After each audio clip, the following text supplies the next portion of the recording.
Hello and good afternoon, everybody. This is Cruiser Chris with another presentation of the Jhonni Blaze Dale story.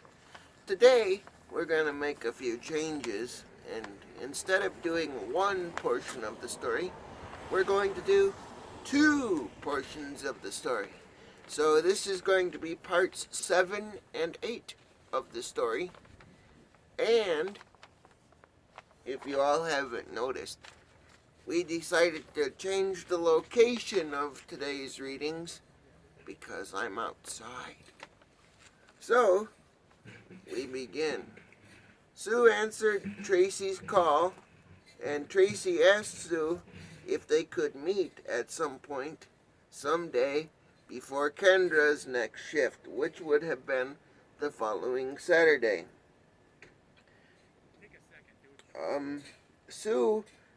Sue's reply was, sure. And where would you like to meet? Tracy said, we would like to meet at your house. Sue was a little bit unsure about this, because she knew that the condition of the house probably wouldn't pass inspection if they were out here, or if somebody was out there. And so she said, well, why don't we meet at the office? Tracy said, well, the office, all of the conference rooms had been taken up and blocked out for that whole week because the state was in doing reassessments and making sure that the company was in compliance. And then Sue came up with the idea of why not meet at a coffee shop? Because, of course, Sue didn't want Tracy in the house. So she kept making excuses and said, why not meet at a coffee shop? Well, this frustrated Tracy greatly. So she said, you know what, Sue? I'm just going to show up on Kendra's next shift because I'm required by law to do 3-month supervisory visits with my staff. So I'm just going to show up on the next shift that Kendra is scheduled to work. Sue said that that was fine. Friday afternoon came, and it was about 4:30. Kendra's phone rang, and rang, and rang, and rang, and rang again. Kendra was not able to answer the phone because she was otherwise occupied at the time. So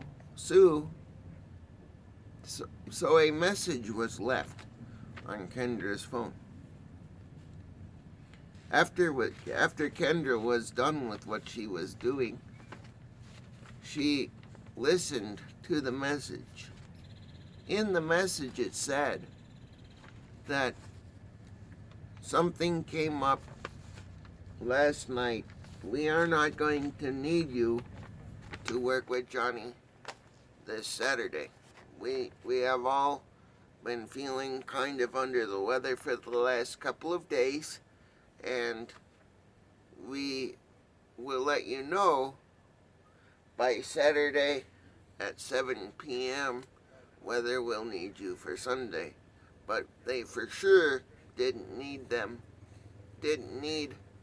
Kendra's services on Saturday.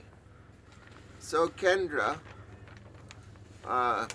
let Tracy know via a voicemail that she would not be needed on Saturday, but that they would let her know later in the day on Saturday if she would be needed for Sunday. It was Sunday morning, and Kendra was getting ready to come to work, and Tracy showed up to Sue's house at about 10:45 a.m. She wanted to make sure that she was getting there early enough where she could kind of get a lay of the land and the surroundings that her staff works in.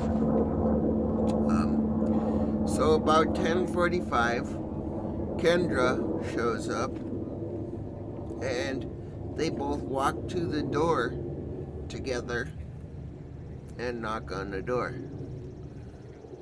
Tracy knocks on the door first, and then Kendra knocks on the door because Sue didn't hear the first knock. Kendra knocked as well to kind of make sure that she had heard the knock. So then Sue came to the door and invited Tracy and Kendra both in. The minute Tracy stepped into the house and the door was closed, she could smell the smell from the kitchen. And this was very disturbing to Tracy. In fact, it almost made her nauseous. But she just took a few deep breaths and said, "I have to pull through," to herself in her head. She then greeted Sue and said, "Hi Sue, my name is Tracy. I'm here to do the supervisory visit for Kendra. Where would be a good place to do it?" Sue said that we should do it right here at the dining room table because of, that's where we do most of our meetings for Johnny when he has workers come. So they walked back in through the kitchen and into the dining room. Tracy was making mental notes as they were walking from the front door to the dining room. She noticed that the dishes in the sink were not done. She also noticed that it looked like it hadn't been vacuumed in about 10 days at the house, that there was grease and grime on the stove. And when they got to the dining room table, she sat down and noticed that there was paperwork and plates and dirty cups on the dining room table.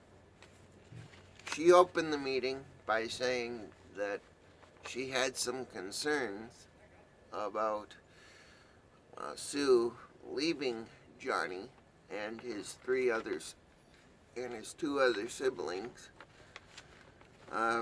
with Kendra alone. And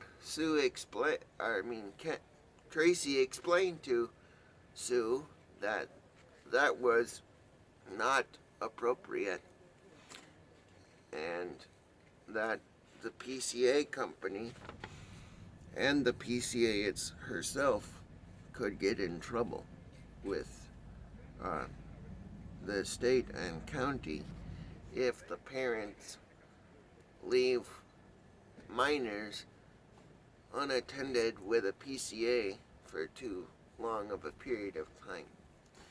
Sue, of course, made up excuses and said that her and Tony were going to originally meet at home and relieve Kendra so that Kendra could go home for the day.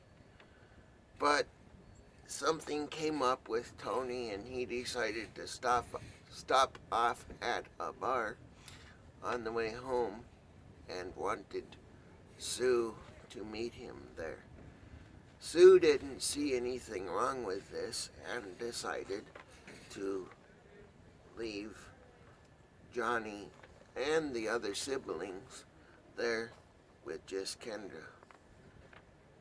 But now that Tracy was bringing it to her concern, or to her attention, that it would never happen again.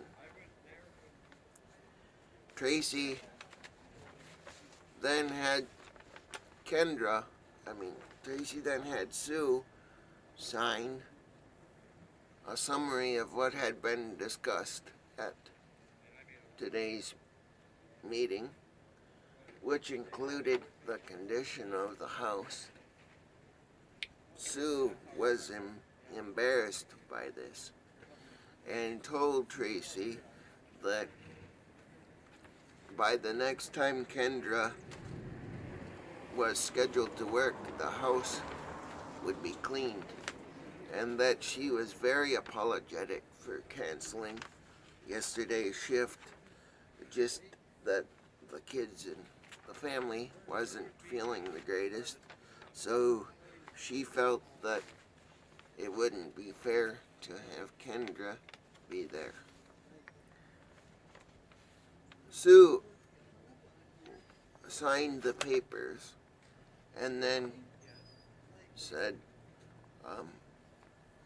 okay, the papers are signed. Tracy got up and excused herself to go and meet with Kendra and Jhonni. Tracy walked to Johnny's back bedroom, where Kendra and Jhonni were playing a game of Monopoly. Tracy asked Jhonni if he was winning. Jhonni responded, yes, I was. Tracy handed Jhonni a business card. Johnny's eyes grew big as saucers, and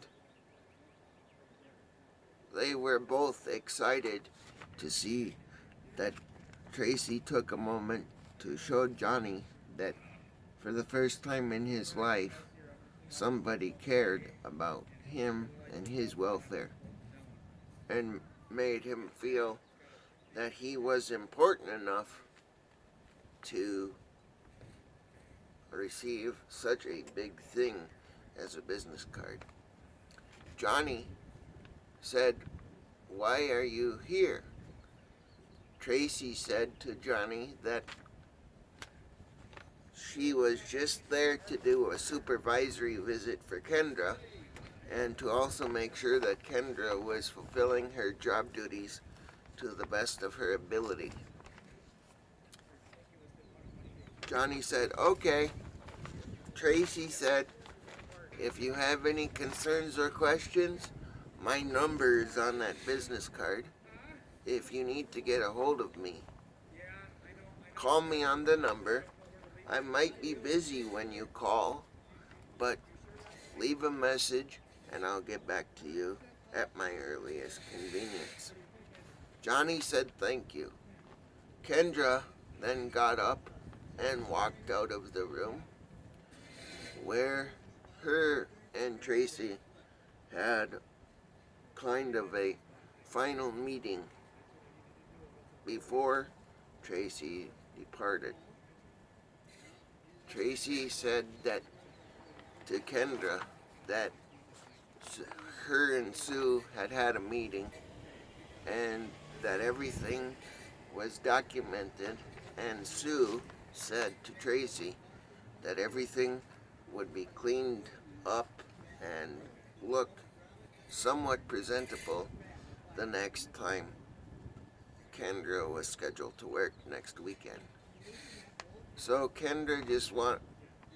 Tracy just wanted to reassure Kendra that she was doing a good job and to keep documenting things that she had seen, that she seen at Johnny's house, because they need it for state licensing requirements. Kendra reassured Tracy that she would keep the documenting going and keep her updated on Johnny's welfare and the condition of the house. And if she had any questions or concerns, that she would give her a call. Tracy said to keep up the good work and departed the house. This has been today's reading of parts 7 and 8 of the Jhonni Blaze Dale story. We invite you to tune in next week as we do parts 9 and maybe even 10 in the continuing story of Jhonni Blaze Dale.